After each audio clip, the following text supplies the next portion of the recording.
What's up everybody, welcome back to a brand new episode of Bonsai-U. This is a special episode for the 5th week here of March. We're going to be featuring this short version on both YouTube and on the Bonsai-U platform. So if you're just viewing us on YouTube, thanks for checking us out today. If this is your first time coming across us and you'd like to learn more about how to build bonsai, how to create and maintain these trees, how to display them, both the art and the horticultural aspects of bonsai, please consider signing up via the link down below. Right now we have over 100 videos about the art of bonsai in our Bonsai-U library, so definitely check that out. Now in this episode today we're going to be working on this very large Shimpaku Juniper right here. Now every once in a while we get some amazing trees that come through the garden from other private collections. They're brought here for us to style up, to repot, to just sort of rebuild and get back in generally good health. Well, this particular tree right here was brought in just a few days ago and it is in need of severe repotting at the moment. So we're going to be changing the angle on this plant, walking you through the process of how to work on a very old collected, well-established piece of material like this, and possibly looking at a different pot option for the tree. So without further ado, we're going to wheel this guy into the workshop and get started.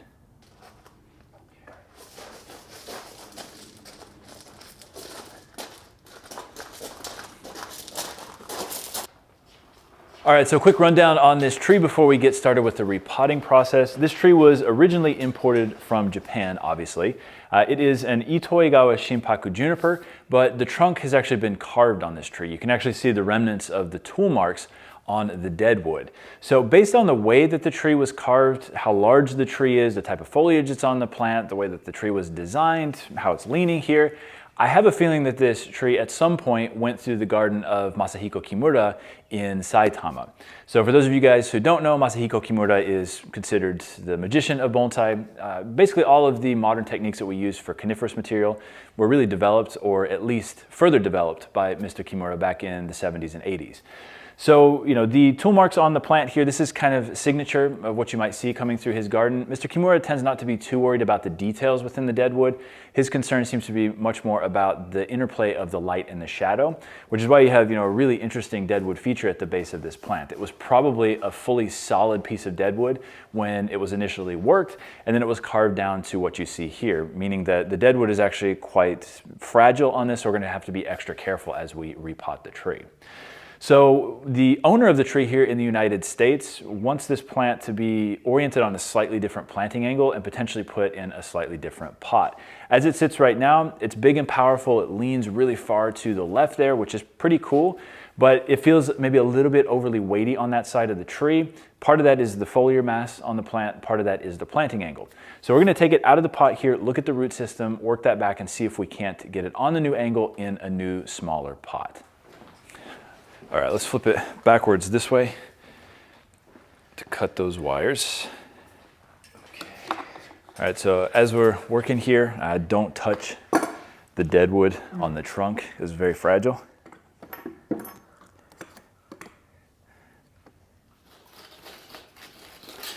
right, so the first step here is to go around the periphery of the pot with some sickles.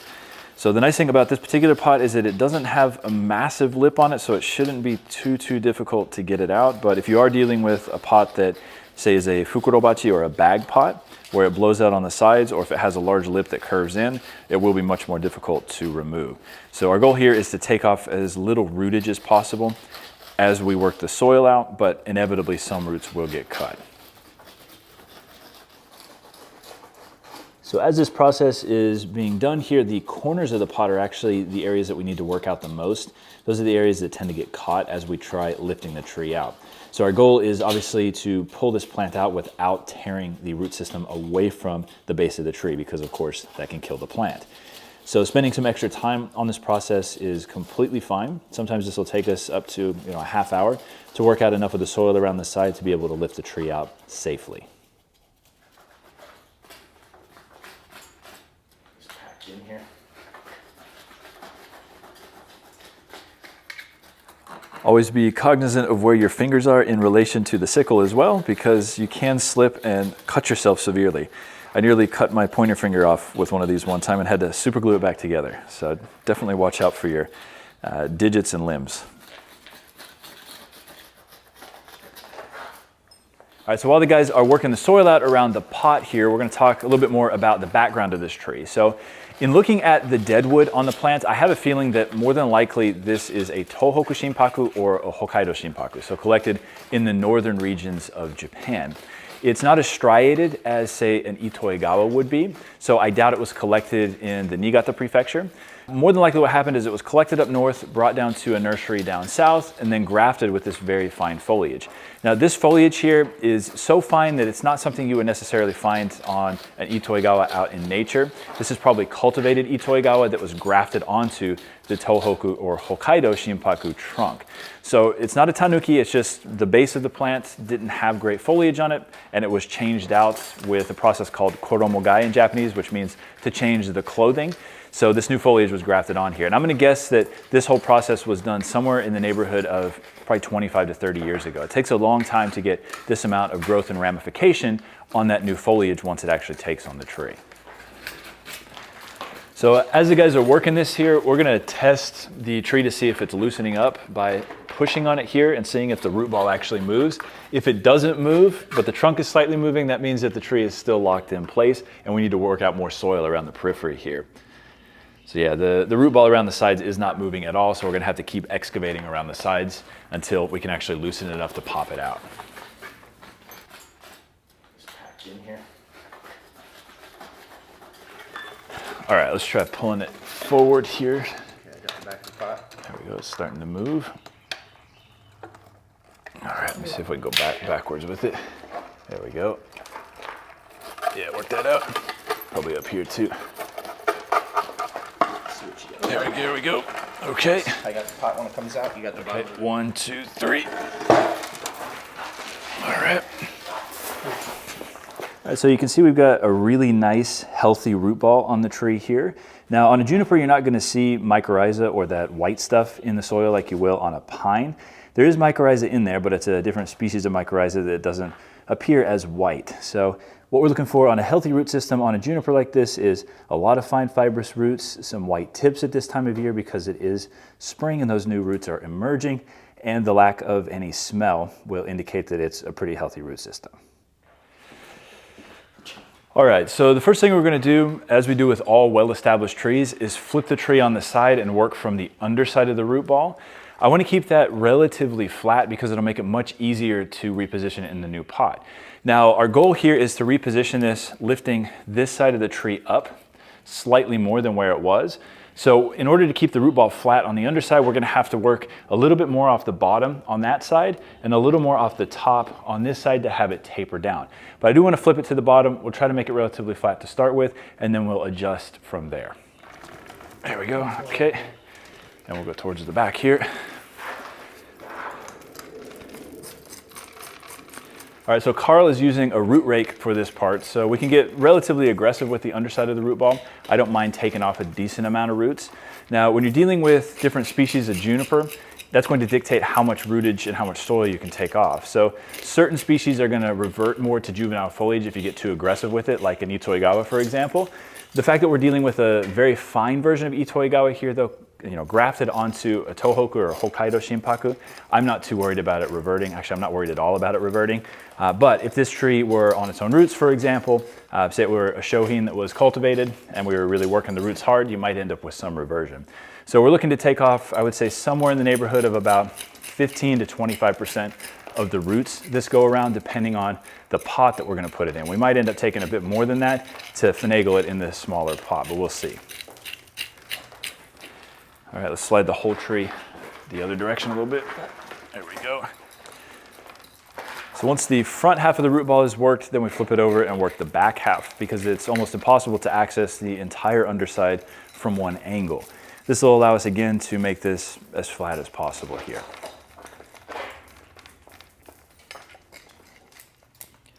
So now that we've worked out some of the soil from the underside of the root ball, we're gonna go ahead and lightly cut back some of those newly exposed roots. We don't necessarily want to cut it completely flush. We do want those roots kind of dangling out through the bottom. So, once we actually pot this up, they're already sort of inserted into the soil. They're actually growing into the soil that we're putting the tree into. So don't get overly aggressive with this part of it, but we do need to cut them back a little bit. All right, so now that we've got the root ball a little bit flatter here, we'll take a look at the pot that we're thinking about putting it in. This is a very nice square pot. As you can see here, this is a gyozan pot from Tokoname, so very high quality, very nice color for this. You can see that it's significantly narrower side to side than the original rectangular pot. So we're gonna need to work the left side of the root ball down significantly more to be able to fit it in here. So the first part of this process is to continue to use the root rake to work out the periphery here. We can still get relatively aggressive because we're trying to take the left side of the root ball back pretty significantly here to fit it in that new pot. Once we get a little bit further into the root ball, we'll switch over to using a wooden chopstick to just pick away at the soil while leaving the roots intact. So there is a limit there as to how far we want to go with this root rake.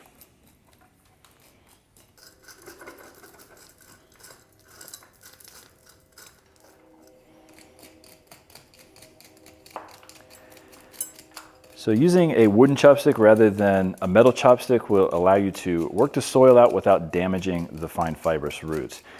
Quite often with a metal chopstick, you'll end up puncturing some of the larger roots as you work the soil out. So I recommend that you avoid that for the most part, particularly when you're dealing with old trees like this, or particularly when you're working with deciduous trees where the nabari is really one of the main focal points of those trees. You can really damage the nabari by using something too aggressive.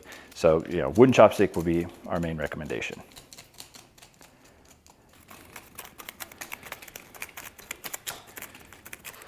Now on an old tree like this too, we don't want to work out the old core of soil up underneath the trunk. If we take too much of that soil out, we can end up weakening or killing the tree. So this area up underneath the trunk is what's referred to as the shin in Japanese.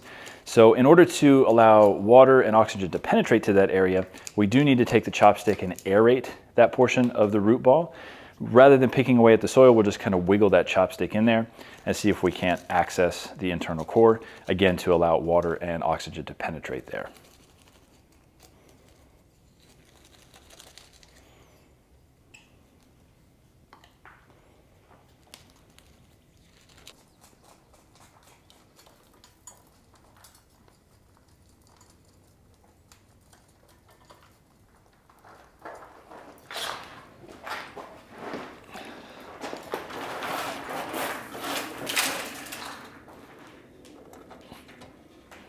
Okay, now for the moment of truth. Does it even come close to fitting? Okay. At least 2 more inches. At least 2 more inches, okay. Ooh, if we can get it in there, it'll be extra sexy. For sure. The new angle looks good though, I think tipped up like that, slightly more. But got at least a couple more inches, you gotta work back. Okay. And there's the big old root. Big old root, okay. Got it. 1, 2, 3. All right, so we got a couple of inches on the left-hand side here that we need to continue to work back. On the right-hand side, there are some nails or screws that were put in here initially that we can't really get out. So we're gonna try to cut these back and maybe even remove a little bit of the dead wood on this side to see if we can't bring it slightly further to the right in that square pot. So if you're gonna be working Itoigawa roots back heavily, one way you can offset the potentiality of reversion to juvenile foliage is by misting the foliage after it's repotted. So this means, as you water each time, spraying the foliage with the water, or potentially if you have to get really extreme with the root system, putting the tree in a mist house that mists the tree, say 3 or 4 times an hour for maybe 5 to 10 seconds at a time, so that you're consistently keeping that foliage moist. Now, of course, if you do that, you could potentially run into fungal issues, so you're gonna have to keep an eye on that, but that is about the only way to offset potential reversion on these guys if in fact you do have to work the roots very harshly. Of course, every once in a while, periodically, as you're repotting, make sure you're spraying the roots with water because, of course, they will desiccate if you're not careful.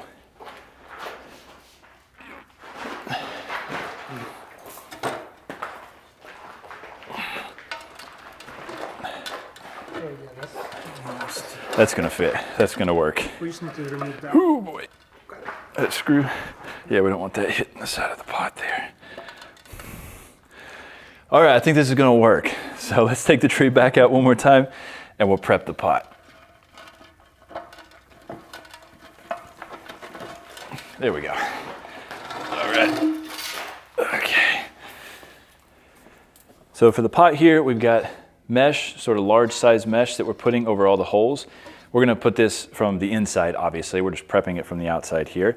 And then to tie the tree in, we're gonna be using galvanized steel wire.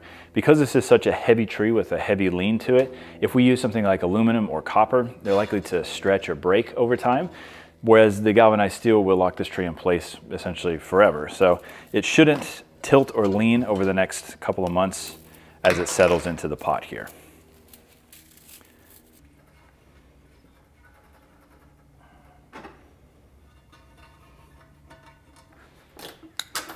So we're gonna get a bit excessive with the tie-in wires here. I've got 4 pieces of galvanized steel that we're gonna thread up through the holes in the bottom, which means they're gonna be 8 ends of wire sticking up through the top that we then have to lock together. I'd rather have too many than too few, and I'd rather cut them too long than have them too short. All right, so to put the galvanized steel in here, we need to figure out obviously which holes we're going through. So a majority of the pressure from these wires needs to be on the opposite side of the lean of the tree. Obviously, that's where the weight is going to sort of lift up as the weight of the foliage pulls it down from the other side. So in order to make that happen, we need to thread at least 2 of these wires, meaning 4 pieces sticking through the pot on that side of the tree to lock it into place. Now, of course, when you're looking at your pots, you want to make sure that there's a good front versus a bad front. So if there are any chips or abrasions or anything, you're hiding those to the back. So we're going to look at that first and then figure out where to thread these through.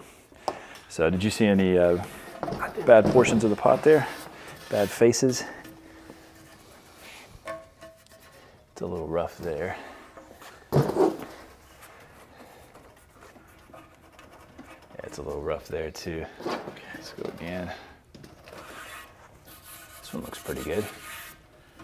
Okay, yeah, let's stick with this side. Yeah, go with this side. So that means this side over here needs to have some extra tie-ins. Just leaning that way. All right. Got you. Yeah, this is the front. Okay.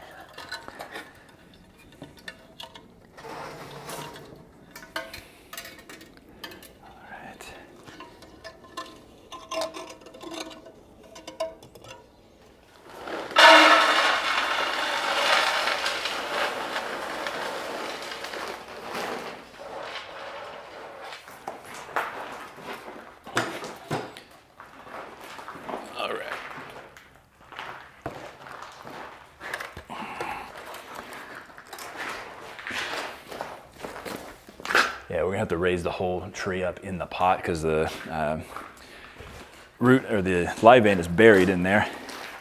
I see.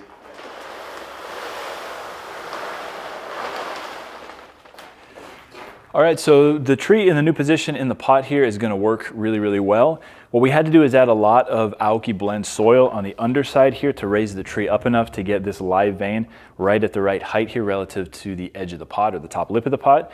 The problem is now that the root system here is sticking too far out. So we're gonna have to pop the tree out one more time and work the soil surface down slightly more here to get a little bit better taper there. It still might stick up too much by the time we're done with this repotting, but that's just one step in the process. Next time around, we'll be able to work it down a little bit more. We're gonna pop it out and test it out here, see what we can do first. All right, so with the new angle here, we've lifted this side of the tree up just slightly, which brings this area here, which to me is a focal point of the plant, much more into view. You really do see it a little bit more.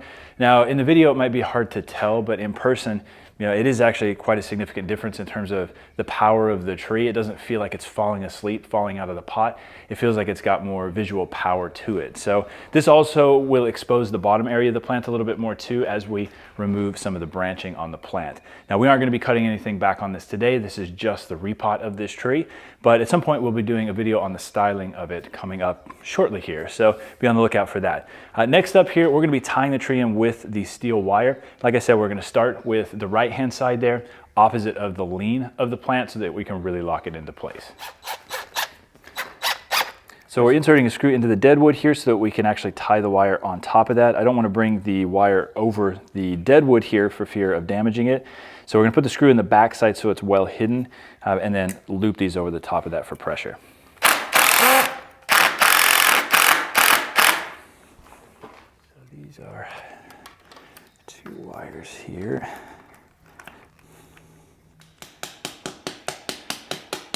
For the remaining tie-in wires here, we're going to hammer in some large dowels or chopsticks and then tie the tie-in wires over the top of those. That way we don't have to take the wires up over the root ball. We can tie them locally together in the individual areas along the side of the root ball.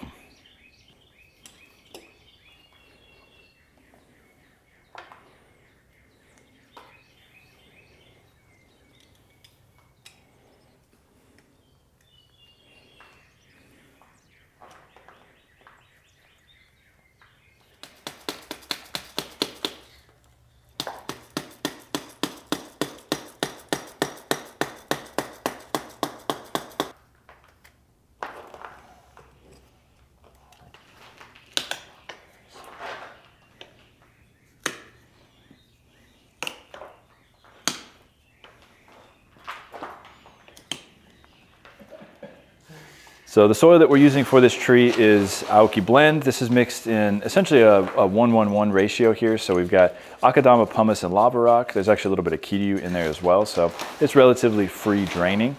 This tree will go back out on the bench after we pot it up here as well.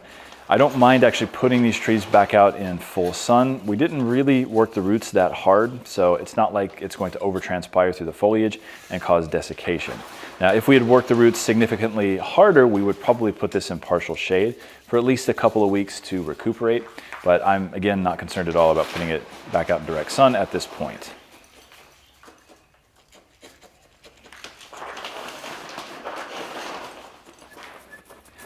So as you're working the soil in on a tree like this or any bonsai, you want to make sure that you're using a chopstick to work it in and then following the chopstick with your finger so you can actually feel if there are any air pockets. If you leave any air pockets in the root system, it can cause dieback of the roots, you can cause fungal issues of the root system, and you could potentially kill a portion, if not all of the tree. So taking your time, really working it in all around the sides here is absolutely necessary.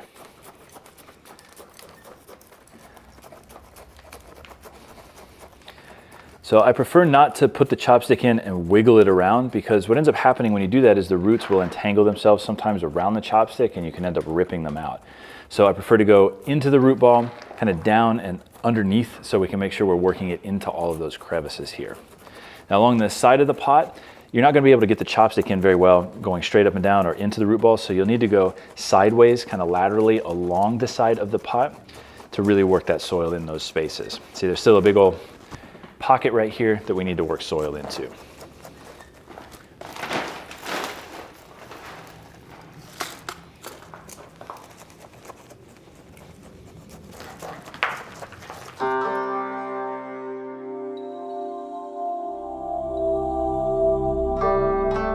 All right, so here is the juniper after repositioning it and putting it in a new container.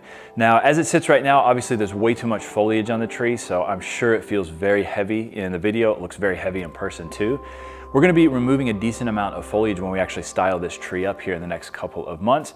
But for the time being, we're gonna leave it alone, let it rest and recuperate, and we'll do an update video on this in the future. So I hope you guys enjoyed this sort of short version of our Bonsai-U episode here on YouTube.